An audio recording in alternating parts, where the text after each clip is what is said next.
Hi, Alyssa. Hey, Katie. Welcome to episode 347. Will you please tell the people where we recorded this episode?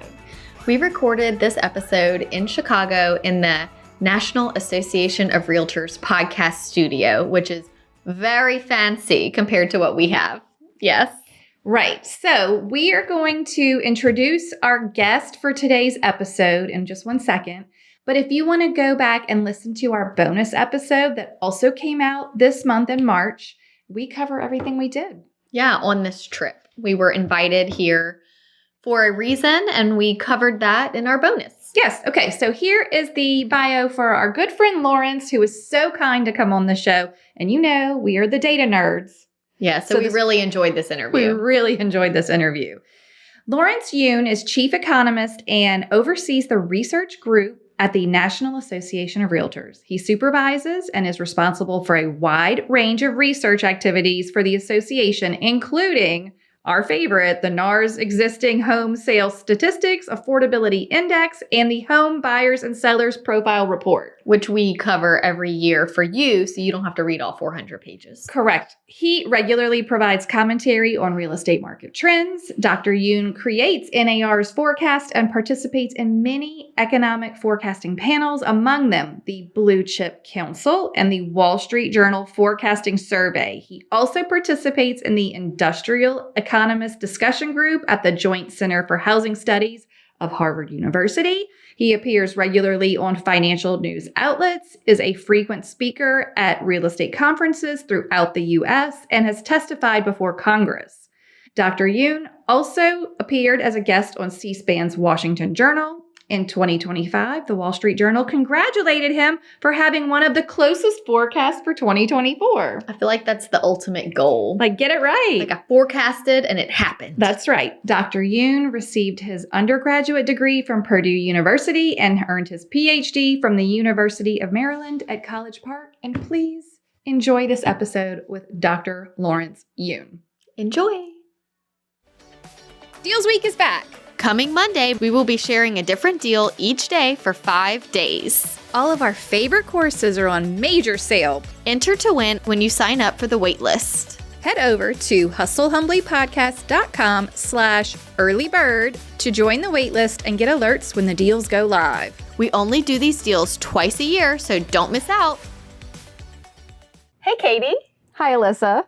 Today, we are recording in Chicago. Right. At the National Association of Realtors podcast studio. Yeah, on location. Yeah. With a very special guest, no less. Very special guest. We have Lawrence Yoon with us today. Yes. And Lawrence, we didn't tell you this about ourselves, but we are big data nerds. Yes. We love to go over the buyer-seller report. We have a whole episode that focuses on that every January.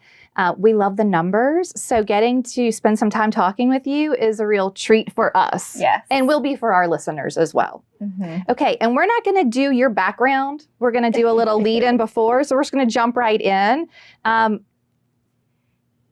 Go. You go. Me go? Yeah, you go. I say, all right, let's just start.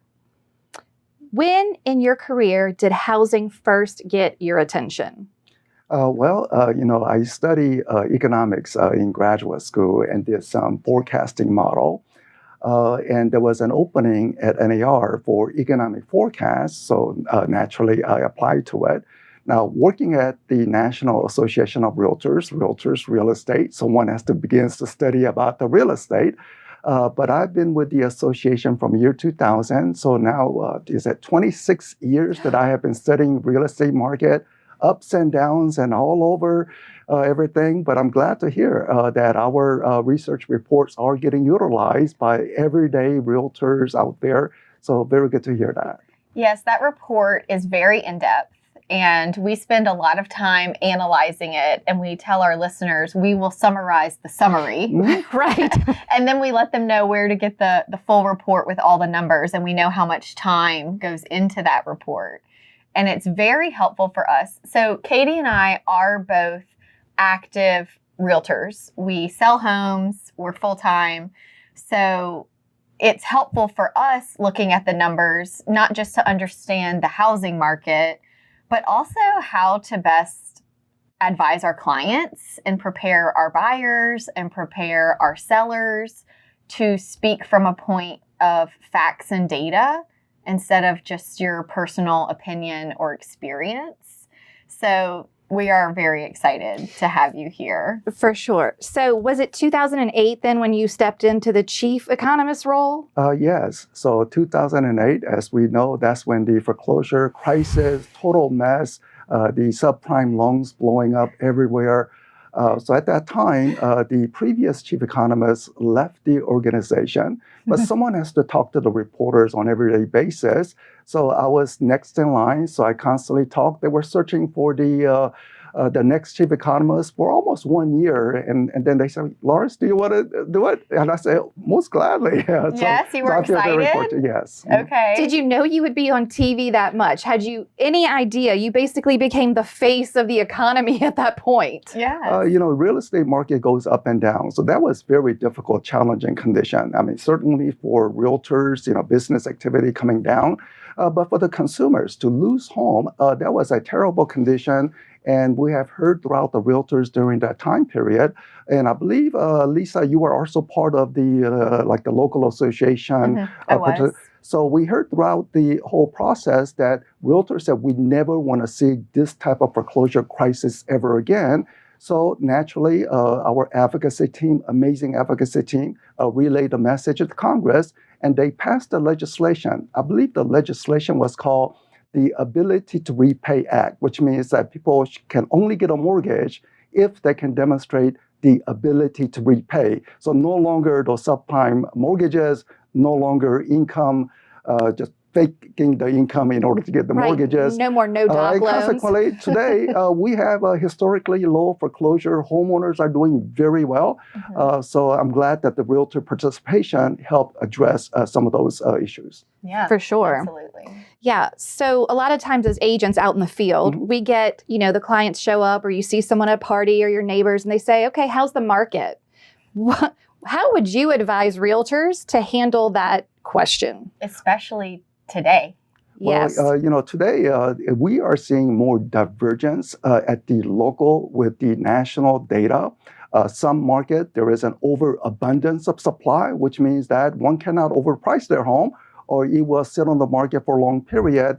And our data analysis show that if home is sitting on the market for more than 2 months, it may require 10% price discount, longer, maybe 15% price discount. So it could actually backfire by overpricing the home at the beginning, while other markets, we are still encountering multiple offers.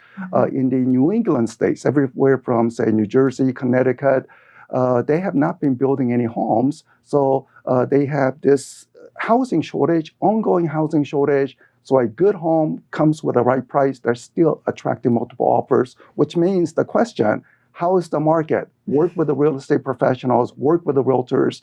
Certainly national data, which one sees in the paper, is a good reference point. But for localized information, it is truly realtors who would have that information.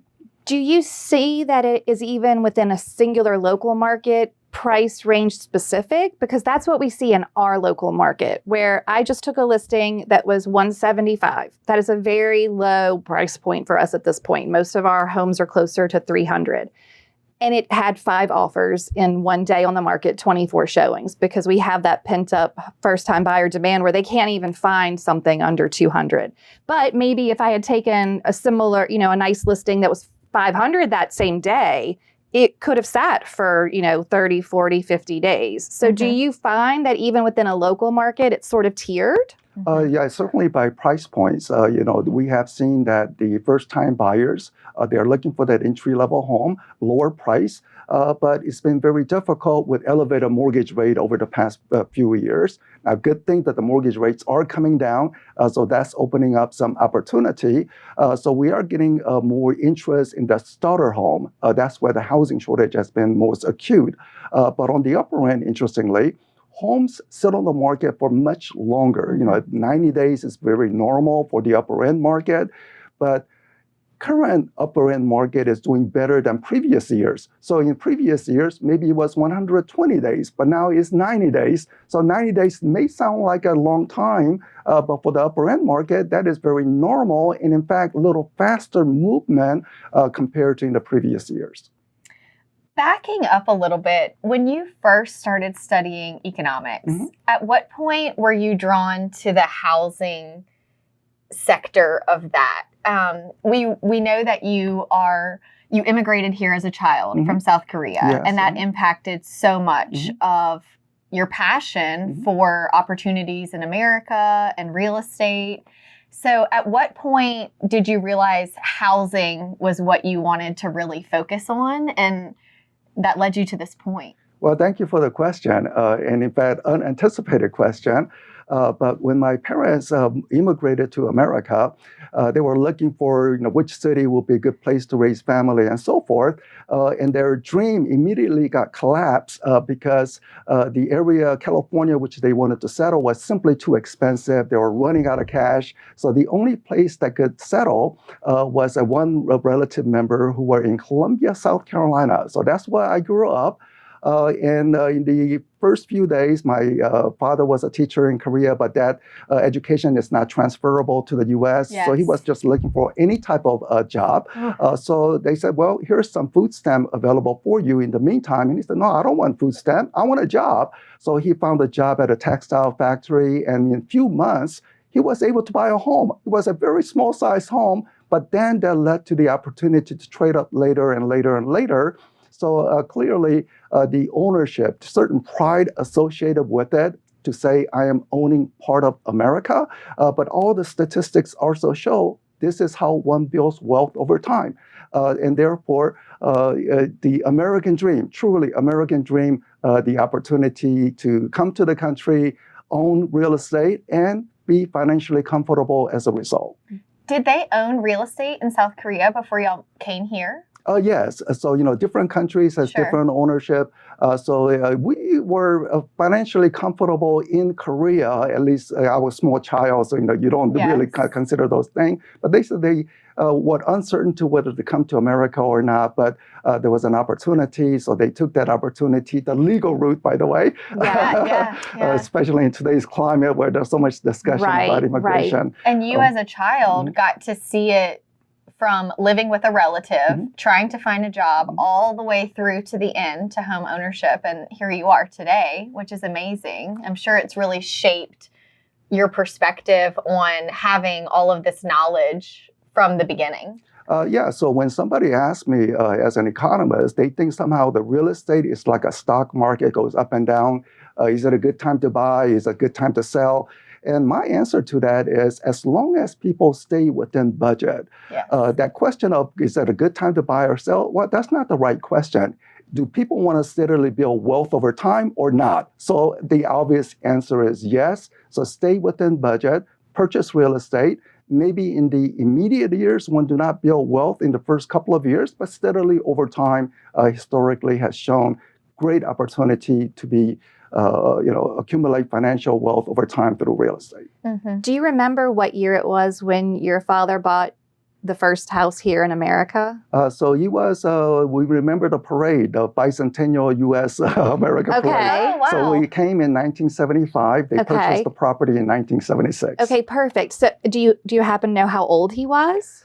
So he would have been, my father would have been, my mother or so, would have been in their early 30s at that time. Okay, so now first-time buyers are skewing all the way up to age 40, right? Yes. What are you seeing? Like, how do we get that number back down? And we noticed in all the data that they're putting more money down, I think, just to offset those high interest rates, right? Like, we can't afford what we want to buy, so we'll save more money, and that maybe takes more time. It just keeps going higher and higher, the age of the first-time buyer. What are your thoughts on that? Well, that is the most depressing statistics of last year. So when I saw that 40 years for typical first-time buyer, now median means there are some buyers who are 44 and other buyers who are 31 and so forth. But still, the median age, 40, quite depressing. We want people to accumulate wealth through real estate at an early age, in their late 20s and early 30s. But I think the affordability challenge is real. Even before COVID arrival, before the ugly virus came to the country, NAR, through our research study, advocacy team constantly communicating in Washington, to say that we have a housing shortage in America. We could encounter, quite a disparity where the owners are doing well, but potential owners are shut out of the market. So we need to assure more supply condition. Then the COVID happened, low interest rate, frenzy activity, the shortage worsened, intensified, and now we have a situation because elevated prices, then elevated mortgage rate, young people simply cannot buy, and therefore the median age rising to 40. But I think that is the top. When the mortgage rate begins to come down, we are seeing more inventory steadily coming onto the market. So I think the median age will start to go down. It will go down, yeah. As realtors who are working with buyers and sellers every day, one of the most frustrating parts for me is the rate, as we are speaking today, is in the low sixes.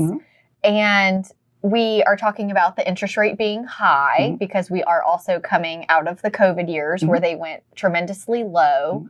But when I am trying to help the first timers, the parents always like to chime in and say, 6%. When I bought my first house, we had a 15% interest rate. And I always want to say, but your house was $60,000. And it seems as though the reason the buyers today are struggling so much is because the interest rates are high, the prices are high, there is not a lot of inventory. So this monthly note is so tremendous. The insurance is high. And it seems as though the parents are wanting them to realize 6% isn't bad. It seems very rate focused, but they're not looking at the other aspects of what is making this so unaffordable. And that has been a real challenge, I think, as well. The affordability, we have something called affordability index, which account for home prices, people's income growth, and also mortgage rates. Now, mortgage rate does have a biggest influence in the short term. So in the short term, but the elevated home prices have risen about 50% from pre-COVID. This is very good news for homeowners, but for the first-time buyers, they said, oh, I cannot buy. So you are absolutely correct in terms of mortgage rate, 6% historically, below historical average, but with home prices at a record high, it just simply, the numbers don't work. Now, insurance is one component which we have not yet incorporated into affordability index. But if we do, that's going to make the affordability even more challenging because we know that insurance costs has been rising throughout the country. And it's a reality, whether it's included in the index or not, the buyers and homeowners have to have the insurance in place. So it is very difficult. And we come from obviously a state where this is a huge challenge. So we experience it every day. I think, is the number still correct that about 60% of homeowners have a rate below 4% right now? Is that pretty accurate? Yeah, I think that sounds roughly right. Okay, so it kind of creates this lock-in effect where they don't, oh, well, it's 6% rates. I don't really want, maybe I want a bigger house, but I'm not going to do it right now because I have this less than 4% in place.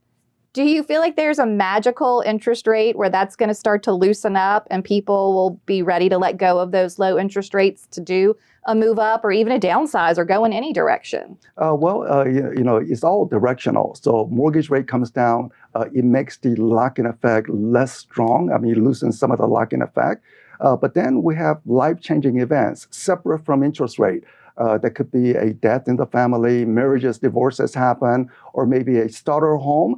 It was fine without a child. Now suddenly the couple has 2 additional children in the family. They need a larger size home. Are they going to keep the kids in the sink or are they going to look for a larger size? So I think life-changing event is ongoing, which means that steadily with the passage of time, the lock-in effect will become less strong. The 60% lock-in effect that you mentioned, we also have to remember that 40% of homeowners across the country don't have a mortgage. So do we say they are locked in or they can move at any time? Yeah, no, they can go. They can move at any time. So I believe that the worst of the lock-in effect is pretty much over. So it's going to lead to more inventory, but still lock-in effect, residual impact will still be there. But from realtors and for consumers, as they go to the market in the spring home buying season, they will see more inventory this year compared to last year or 2 years ago. So more inventory appearing. I think so too. In your experience, is 6% a really high rate? Relative. I know it's relative. Mm-hmm. So it's, today at, 6.12 last I checked, is that what would be a better, more, anything lower is obviously going to be better. As realtors, when it was in the 3s and we were having to make spreadsheets Mm-hmm. to show a seller all their offers, and that was, I don't want to go back to that necessarily. That was too chaotic. What do you feel like a sweet spot would be? Oh, yeah, the frenzy condition. I mean, we certainly did have more transactions, prices went up, but the everyday realtor experience, you talk about the spreadsheet, but what about, say, if there's a 20 offer, well, that means 19 people did not get selected. They have to start the process all over again. And that is a huge headache for the consumer as well as the realtor's part. So we don't want to have that situation. So one can say we are reaching the balanced market condition. I wish there was even more inventory now, certainly more choices for the consumers. But the sweet spot, what is it? I think Americans generally have that desire to own, the ownership, we associate with American dream. So I don't think they are looking for exact sweet spot figure. They're just saying, can I get a mortgage at this rate? Yes. And today's 6% mortgage rate is better than 7% of 1 year ago. Yes. So someone who may have been denied a mortgage 1 year ago, give it a shot again this year, they may qualify. You know who I found struggled the most was buyers during the COVID years who got pre-approved. But sometimes buyers get pre-approved and it can take 6 months, 8 months before we are under contract, sometimes longer. So they get pre-approved at a decent rate. They set their expectations a certain way. The rate went up so quickly. Mm-hmm. It wasn't years to get to 7. It happened fairly quickly. So by the time they were ready to buy something, the numbers were so different from their initial pre-approval meeting all those months ago. And those buyers, I think, felt the most shocked. Whereas today, you go in and get pre-approved, the number is the number is the number. Mm-hmm. Can you afford this monthly note? Mm-hmm. Do you have savings that help you feel safe and secure to have some cushion? So it does seem that buyer hesitation has loosened because they're not in the transition anymore. We've had these rates for 2 years now. Just eking up and down, just so close together. They're barely moving at all. Yes. So it's sort of become more of a norm. After COVID, we had the big shock where it went from so low to quote unquote so high. But now we've been there for a while. So if you're a buyer in this market, it is what it is. Right. And it helps them, I think, plan better, not feel so blindsided by how different the numbers were so quickly. But it's more than, I think what you're saying, and you're a big advocate for increasing the actual number of homes available, right? Like we have a shortage. More than the rate, because the rate is what it is and we're dealing with it. What do we need to fix that housing shortage? We need to assure there is a new supply to match the population growth. So when we came out with a study in 2019, pre-COVID, that we in America is facing housing shortage, one just looks at population growth, job growth. So naturally, are we building enough homes, including apartment, rental housing, the ownership opportunity on the single family? Are we building home to match the population growth? Now, there is a chain reaction to say that new homes are not for the first-time buyers in general. It tends to be more expensive, but it's a trade-up buyer. So it's trade-up buyer purchase it, they're going to release their prior home onto the market and all this process. But America was simply not building enough in relation to population and job growth. So we had a housing shortage pre-COVID, everything intensified during the low interest rate environment. Then the interest rate went up, but some people are actually saying, well, with a higher interest rate, expect home price crash. And I said, no, we have a housing shortage. If we have a housing shortage, we don't have home price crash situation. I know that prices have been falling in Texas and Florida because they have been actively producing home. Sure. So as they have more supply, when interest rate went up, there were not buyers. So there's some price adjustment. But broadly, any market currently where there's a price decline, view it as a second chance opportunity to get in because housing shortage is still there. NAR working with Congress, and we always work in bipartisan way. So we know how in Washington, Democrats and Republicans truly appears to dislike each other. Sure. But a recent Housing for the 21st Century Act, so that was the label of the legislation, it was passed by a margin of, I believe, 390 yes, 10 no. Wow. How do you get bipartisan measures to address the housing shortage? We agree on housing. Yeah, yes. Deals Week is back. Coming Monday, we will be sharing a different deal each day for 5 days. All of our favorite courses are on major sale. Enter to win when you sign up for the wait list. Head over to hustlehumblypodcast.com/earlybird to join the waitlist and get alerts when the deals go live. We only do these deals twice a year, so don't miss out. And what will that measure do? So it has many, many components. So anything to move the dial in terms of increasing supply, maybe lessen some of the regulation for the builders to actively get into the market. We certainly want clean water, environmental regulation, but too excessive means builders simply cannot get into the market. Maybe in some of the depressed inner city areas, can we revitalize the area by providing some tax credit incentive to rehabilitate some homes or empty office spaces converted into condominium or apartment buildings? So there are many, many issues, all in individually small impact, but in aggregate, it could have a big impact over time. Yes. I've always had a heart for the distressed homes. Just, there's so many, and we have a housing shortage, yet in so many markets, there's also a lot of vacancies. But if the homes need too much work, especially the first-time buyer, they don't want their first home to be a project that requires so much financial capital to get it move-in ready. And it's like trying to fix what we have while continuing to provide new options. It's such a balance to consider.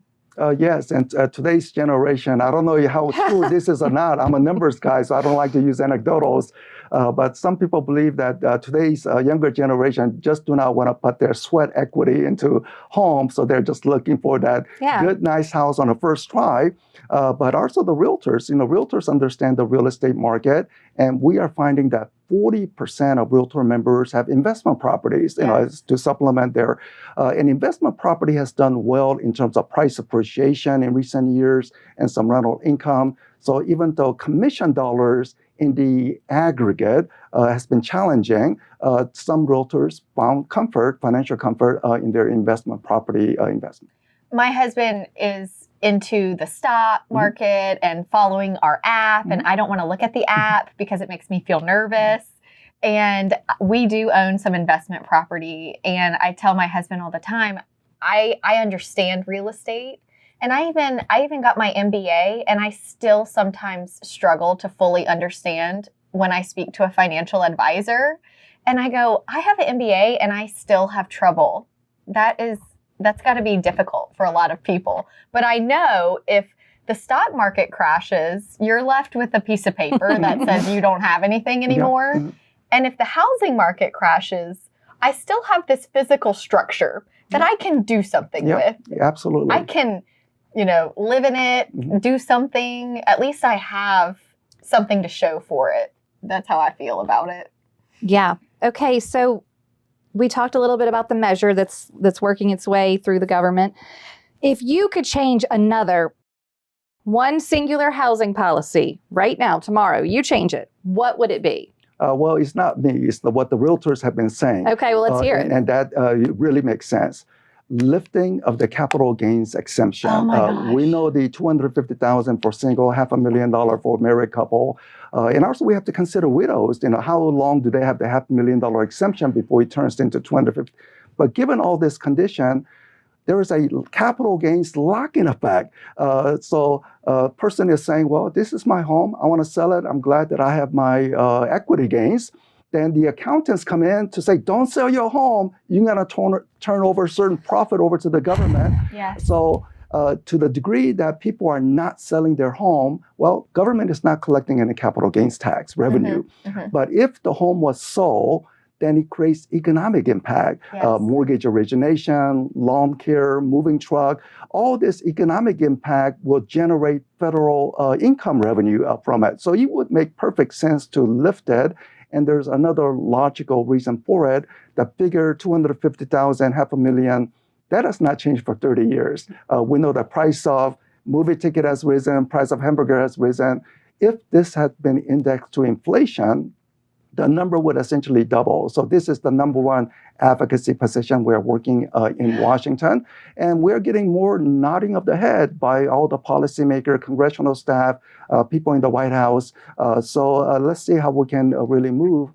That makes sense. I honestly didn't know it's a 30-year-old, like that's how long that number has been in place. I guess I should have known. I've been selling real estate for 20 years and it's always been those numbers. But that does make sense if you're home. So when it was put in place, was that pretty much what people were making? Like they were basically being exempted from the majority of what they made off of selling their home. Oh yeah, I think the intent, the spirit was to say, this is your home, you sell it, the profit is yours. So that amount appeared very large at that time, but over time with inflationary pressures, it shrinks, and now we have people who are locked in, not because of the interest rate, but because of the capital gains tax payments. So as someone who owns investment property, a few, I am happy to hear you say this, and I also can relate to it because I have had moments where as I've had kids or wanted to diversify my portfolio, maybe there was an investment property that I wanted to sell, and I've looked into it, and I would run it by my CPA and say, look, I bought this then, it's worth so much more now, I would love to just sell it so I could use my money elsewhere. When I was presented with the tax implications, I just kept it because I thought that's such a waste of money right now. I would not want to dedicate that much to taxes. And so many investment properties are typically going to be in that first-time homebuyer range, that if investors felt more comfortable letting go of their rental properties, those are a lot of the houses that would be in the price point of a first-time homebuyer. I know mine are, and a lot of my investors. I don't have many investors that buy tremendously luxury investment properties in our market. But if I could sell some of my rental property without having that tremendous tax burden, it would allow me to sell, and it would allow that house to become available for someone in that price range. So it's just sort of that would be a really big economic impact, I think. Well, thank you for sharing that. And we hear this story. So the exemption amount on 250, this is for owner occupants and not for investors. Well, we'll plug the investors. She's like, add that in there. It makes perfectly logical sense in current housing shortage of the first-time buyers being challenged. So one of the things I think we also have at NAR Advocacy is to see if there could be some tax break for investors if it is conditional on that buyer being first-time buyers. So, we'll see how it goes. Generally, the Congress and people in Washington are less receptive to benefiting investors. Right. But then you say it's really been as first-time buyers. Yes. This is what we want. Let us let go. Let us let go. Let us let go. Just an example, we have some big box builders in our market, as most markets do, and they build good homes, new construction, and they're built very well. I own one of them, but they had to start the builders started putting a limit on how many they would sell to investors because they didn't want, what happened was they would release their lots, price point would be $250 for a brand new home, and investors would want to swoop in and buy so many, which outbid the first-time home buyers. So then they started putting a limit on how many they could sell to investors, which I think is fine. I support that, and I think it keeps the neighborhood a good mixture of people having pride in home ownership. But then it goes the opposite way when the investors want to sell and they can't, or it goes to show that the investors are in a position. I can see where investors could hurt the market a bit with scooping up those lower priced homes. They can pay cash. So if it's a multiple offer situation, a seller may choose the cash investor over the FHA first time home buyer. But it's more the tax with selling it and letting us release these properties back into the market. But Yeah, the question about, do we limit how much investors can purchase, or do we try to incentivize current investors to release those property onto the market? But the inventory situation, we are still short. So to the degree any type of policy changes that encourage more releasing of the inventory, especially the starter home, that would make perfect sense. So the argument that we are making in that regard on investor property is that first-time buyer opportunity, rather than trying to focus on tax benefit for the investors. Let them know investors aren't all bad. They can give us some breaks. Okay, how many units shortage nationwide is it? Do we have like a number associated with that right now? So pre-COVID, our analysis was 5.5 million. I think today is probably more in the 3 or 4 million range overall in relation to the population. I cannot put a precise figure. Different organization is coming up with different figures. But I would say we do have a housing shortage. So anything to encourage more production, releasing of investor property onto the market, that would be all helpful. At our current build rate, how many years would it take to dig out of that? So right now, I think we are at about 1.5 million new housing units we are building. And we need to be first to replace some of the old properties, which is uninhabitable, especially in the northeastern states. So it's just a replacement. It's not a new added condition. But we really need to get up to close to 2 million for several years to truly relieve housing inventory situation. But it looks like it's going to take even longer, which is the reason I think they're trying to focus on investors releasing the property will go quickly in terms of moves faster. Yeah, that makes sense. I would agree with that. Okay, I feel like this has been so great. Our listeners are going to love this. Is there any parting words you want to share with our realtor audience who is out there in the field every day in all different markets, trying to work with buyers who are struggling or even sellers who can't decide? What are your final thoughts? Well, my final thoughts is, I think what you are doing is great for the industry.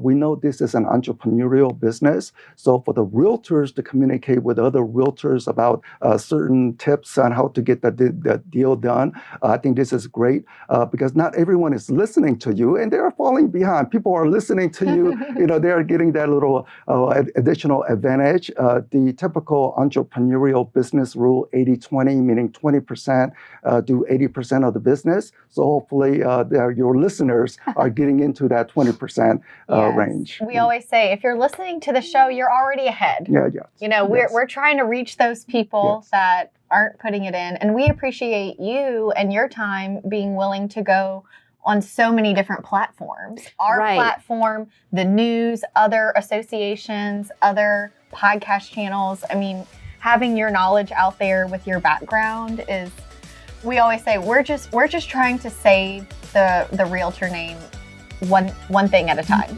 We're just trying to do our small part to bring professionalism back and help the housing market, help the consumer, and one thing at a time. So you have been a tremendous help in that. Yes, thank you so much. Thank you. I enjoyed the show. Yeah, it was fun. Wait, before you go, if you enjoyed this episode and if we brought you value, take a minute to rate the show, leave a review, or drop a comment. We are giving away our best stuff for free. Find it at hustlehumblypodcast.com/freebies. We'd also love to see you in Hustle Humbly community. Join us there at hustlehumblypodcast.com/membership. We love chatting with you in our DMs. Find us on social media at Hustle Humbly Podcast and say hello. If you have an episode topic or someone you'd like to toast on the show, please email us at team@hustlehumblypodcast.com. Thank you so much for tuning in to the Hustle Humbly Podcast. See you next week.